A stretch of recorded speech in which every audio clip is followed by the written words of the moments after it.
오늘 함께 나눌 하나님의 말씀 출애굽기 20장 17절입니다. 우리 출애굽기 20장 17절 말씀을 함께 봉독하겠습니다. 함께 읽겠습니다. 내 이웃의 집을 탐내지 말라. 내 이웃의 아내나 그의 남종이나 그의 여종이나 그의 소나 그의 나귀나 물은 내 이웃의 소유를 탐내지 말라. 아멘. 우리가 수요 예배 시간마다 십계명을 계속 살펴보았는데 오늘이 마지막 십계명 마지막 시간입니다. 제 십계명은 내 이웃의 집을 탐내지 말라, 이렇게 시작을 하고 있습니다. 여기서 탐내다라는 뜻을 가지고 있는 히브리어 단어는 하마드라는 단어인데요, 이 단어는 자기 유익을 위해서 어떤 사람이나 또는 어떤 물건을 원하고 탐내다, 욕심내다, 그런 뜻을 가지고 있습니다. 구약 성경에서 이 단어를 살펴보면 두 가지 용례로 사용되고 있는데, 탐욕에 사로잡힌 마음의 상태를 뜻할 때도 이 하마드 단어를 쓰고 있고, 또 다른 것은 탐욕의 대상을 취하는 행위까지도 포함되어 있는 단어가 바로 이 하마드라는 단어입니다. 그런데 이 십계명을 설명하고 있는 신명기 5장을 보면 외적인 행위보다는 마음의 상태를, 마음의 욕심을 뜻할 때 이 단어를 신명기에서는 쓰고 있습니다. 따라서 십계명이 말하고 있는 탐하다라는 것은 언제든지 우리가 행동으로 옮길 수 있는 마음이 준비된 상태, 마음속에 있는 욕망을 가리키는 단어라고 말할 수 있습니다. 십계명은 인간의 행위를 규제하고 있는 앞에서 살펴보았던 9가지 다른 계명들과 달리 우리 마음의 내면의 상태, 탐욕과 탐심을 금지하고 있습니다. 여러분, 하나님은 눈에 보이지 않는 우리의 마음속 깊은 곳까지 통찰하시는 분입니다. 그런데 우리가 죄를 지을 때 보면, 죄를 행동으로 옮길 때 보면 먼저 어디서부터 시작이 합니까? 우리의 마음으로부터 탐심이 시작되고 그 탐심이 우리의 행동으로 옮겨질 때가 있다는 거예요. 예레미야 17장 9절과 10절을 보면 우리 인간의 마음의 상태를 이렇게 표현하고 있습니다. 예레미야 17장 9절 10절 함께 읽겠습니다. 만물보다 거짓되고 심히 부패한 것은 마음이라. 누가 능히 이를 알리오마는 나 여호와는 심장을 살피며 폐부를 시험하고 각각 그의 행위와 그의 행실대로 보응하나니. 여러분, 이 말씀을 보면은 세상에서 가장 부패한 것, 가장 거짓된 것이 바로 이 사람의 마음속이다, 이렇게 말씀합니다. 그런데 이 마음을 누가 꿰뚫어 보신다고요? 하나님께서 꿰뚫어 보시고 있다는 거예요. 여러분, 우리는 눈에 보이는 것을 가지고 사람들을 판단할 때가 많아요. 겉모습을 보고 사람의 상태를, 첫인상, 사람의 모습을 보고서 평가를 할 때가 많습니다. 저 사람 외모가 어떻다, 잘생겼다, 어떻다, 키가 크다, 작다, 판단할 때가 많아요. 그런데 하나님은, 하나님의 관점은 어떻습니까? 사람의 외모가 아니라 사람의 중심을 살피신다는 거예요. 우리 사무엘상 16장 7절 한번 읽어볼까요? 사무엘상 16장 7절 함께 읽겠습니다. 여호와께서 사무엘에게 이르시되 그의 용모와 키를 보지 말라. 내가 이미 그를 버렸노라. 내가 보는 것은 사람과 같지 아니하니 사람은 외모를 보거니와 나 여호와는 중심을 보느니라 하시더라. 여러분, 사무엘이 어떤 사람이에요? 그는 기도의 사람, 이스라엘 민족을 영적으로 이끌었던 지도자였어요. 하나님과 은밀하게, 긴밀하게 소통하는 소통의 사람이기도 해요. 그런데 그 사람도 가장 먼저 본 게 뭐예요?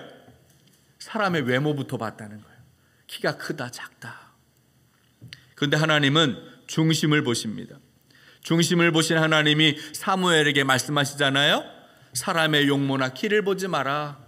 나는 이미 그를 버렸다. 하나님 보실 때는 왕으로 기름 부을 받을 자가 아니라는 거예요. 중심을 보신 하나님께서 오늘도 말씀하시기를 이웃의 소유를 탐내지 말라 명령하고 있습니다. 제10계명은 먼저 이웃의 집을 탐내지 말라라고 말씀하고 있는데, 여기서 말하는 집은 단지 이렇게 지어진 건물, 어떤 사람이 살고 있는 어떤 건물을 말하는 것이 아니라 그 사람이 소유하고 있는 모든 것을 포함하고 있는 단어가 바로 집입니다. 이어서 소유하고 있는 소중한 재산 목록이 5가지로 열거되고 있는데요. 가장 먼저 아내, 남종, 여종, 그리고 소, 그리고 나귀, 이렇게 이어지고 있습니다. 모두 생명을 가지고 있는 존재들을 말해요. 그리고 마지막에 나오는 이웃의 소유가 그 밖에 다른 소유물들, 물건을 뜻하기도 합니다.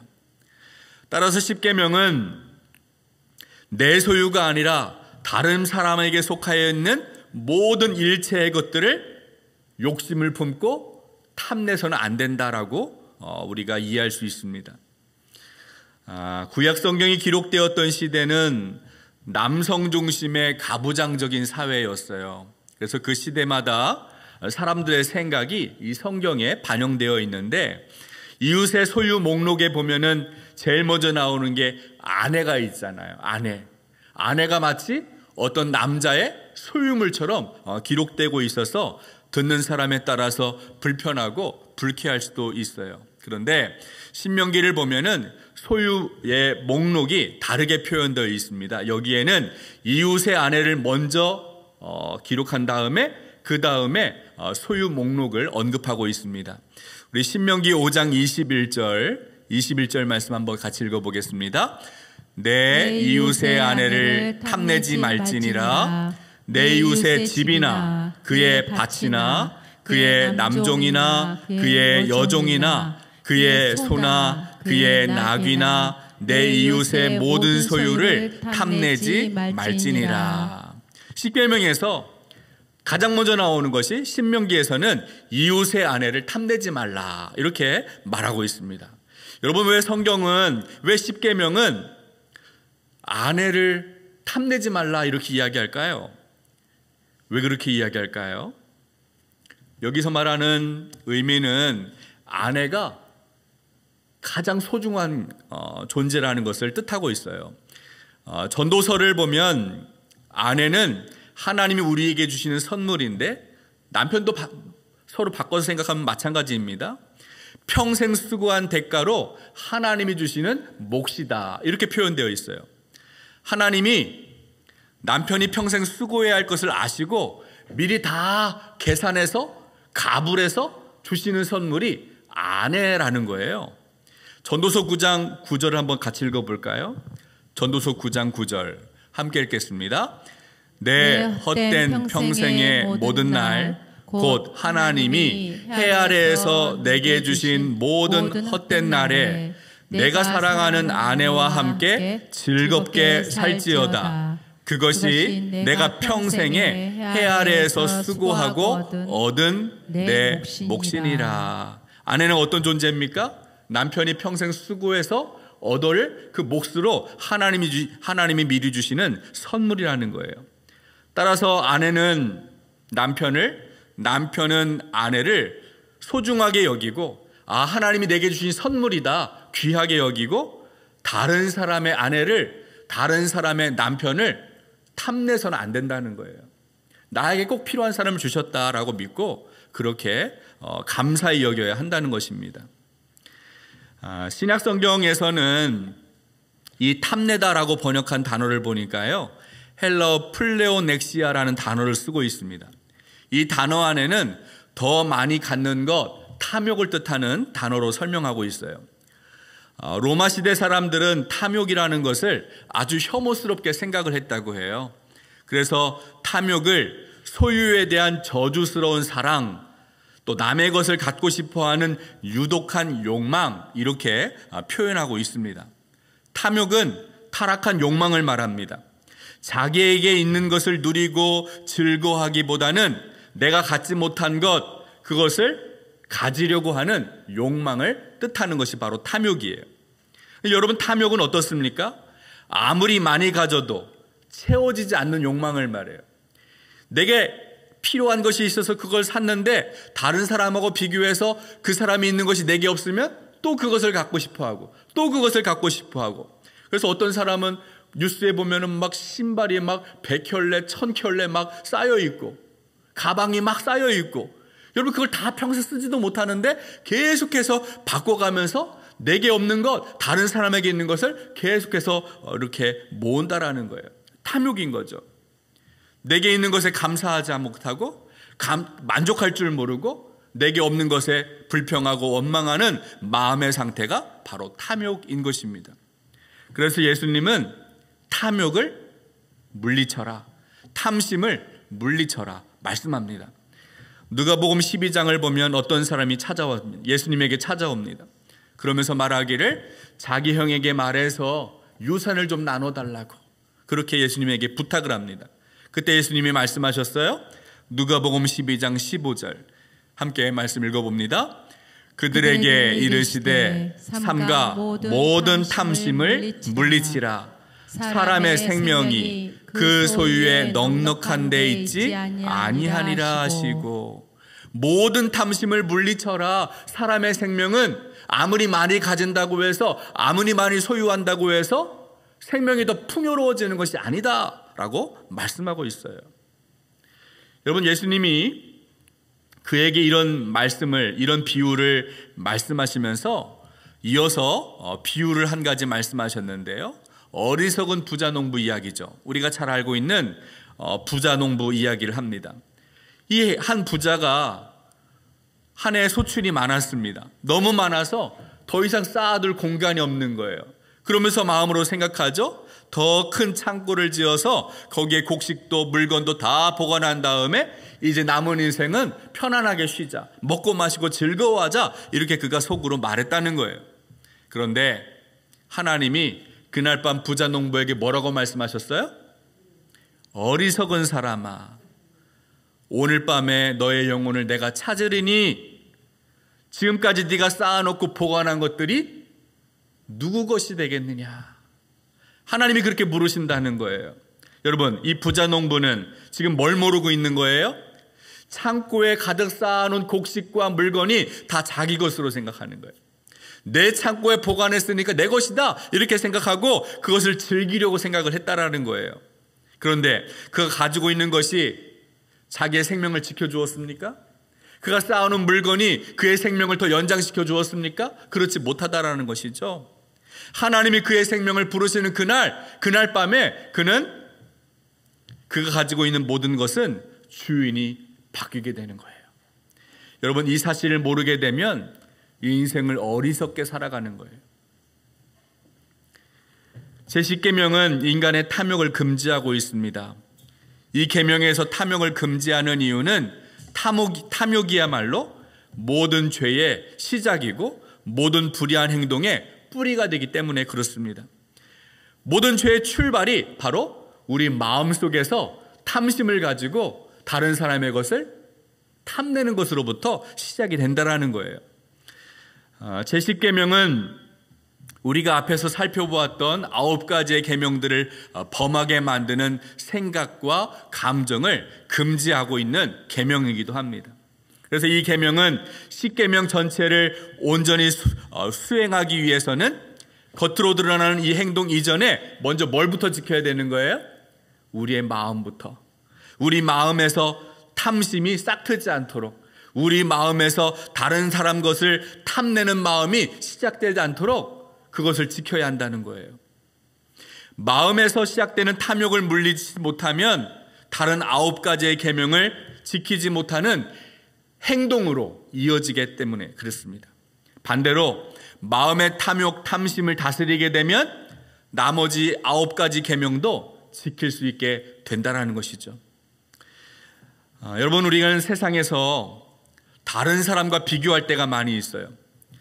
저 사람은 가지고 있는데 나는 없다. 그것을 불평하게 되고, 저 사람 집에는 저게 있는데 우리 집에는 없다. 그러면서 원망하게 됩니다.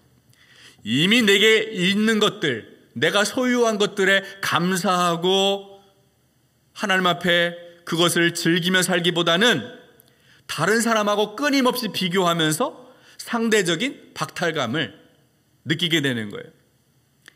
늘 무엇인가 부족하다고 느끼고 나에게도 저게 있어야 한다라고 다른 사람의 것을 탐내는 욕망에 사로잡히게 됩니다. 근데 전도서를 보면 솔로몬이 무엇을 고백하냐면 무엇인가 많이 소유하기를 바라는 그 인간의 탐욕도 헛되다라는 고백을 하고 있어요. 전도서 5장 10절을 한번 읽어보겠습니다. 전도서 5장 10절 함께 읽겠습니다. 은을 사랑하는 자는 은으로 만족하지 못하고 풍요를 사랑하는 자는 소득으로 만족하지 아니하나니 이것도 헛되도다. 여러분, 이 솔로몬이 무슨 이야기를 합니까? 아무리 많이 가져도 은을 사랑하고 풍요를 사랑하고 소득으로 그것을 가지려고 만족하려고 해도 그것으로 만족할 수 없기 때문에 헛되다라는 이야기를 하고 있어요. 그러면 우리는 어떻게 이 탐욕에서 벗어날 수 있을까요? 아무리 많이 가져도 만족할 줄 모르는 이 마음, 이 공허한 마음, 허전한 마음을 어떻게 우리는 해결할 수 있습니까? 어떻게 이 공허한 마음을 채울 수 있겠습니까? 바울은 예수 그리스도 안에 있을 때 어떠한 형편에서도 자족할 줄 아는 일체의 비결을 배웠다라는 고백을 합니다. 우리 빌립보서 4장 10절부터 13절, 10절부터 말씀 읽어보겠습니다. 내가 주 안에서 크게 기뻐함은 너희가 나를 생각하던 것이 이제 다시 싹이 나미니 너희가 또한 이를 위하여 생각은 하였으나 기회가 없었느니라. 내가 궁핍함으로 말하는 것이 아니니라. 어떠한 형편에든지 나는 자족하기를 배웠노니 나는 비천에 처할 줄도 알고 풍부에 처할 줄도 알아. 모든 일 곧 배부름과 배고픔과 풍부와 궁핍에도 처할 줄 아는 일체의 비결을 배웠노라. 내게 능력 주시는 자 안에서 내가 모든 것을 할 수 있느니라. 아멘. 여러분, 바울은 지금 이 편지를 감옥에서 쓰고 있어요. 예수님 복음 전하다가 감옥에 갇혔어요. 언제 자신의 생명이 꺼질 줄 모르는 바람 앞에 등불 같은 위태한 상황에서 이 편지를 씁니다. 그런데 바울이 말하기를 주님 안에서 뭐 하라는 거예요? 기뻐하라는 거예요. 크게 기뻐하라는 겁니다. 여러분, 기뻐할 수 없는 상황인데 왜 기뻐합니까? 그는 지금 어떤 상황에서도 자족할 줄 아는, 만족할 줄 아는 일체의 비결을 배웠기 때문에 그래요. 그는 능력 주시는 자 안에서 내가 자족할 줄 아는 삶의 비결을 배웠노라 고백합니다. 여러분, 그 능력 주시는 분이 누구예요? 예수 그리스도입니다.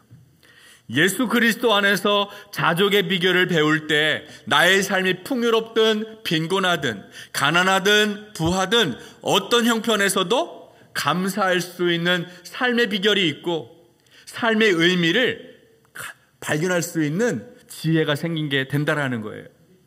그래서 탐욕에 벗어나서 생명의 기쁨을 누리고 감사할 줄 아는 삶을 살게 되는 것입니다.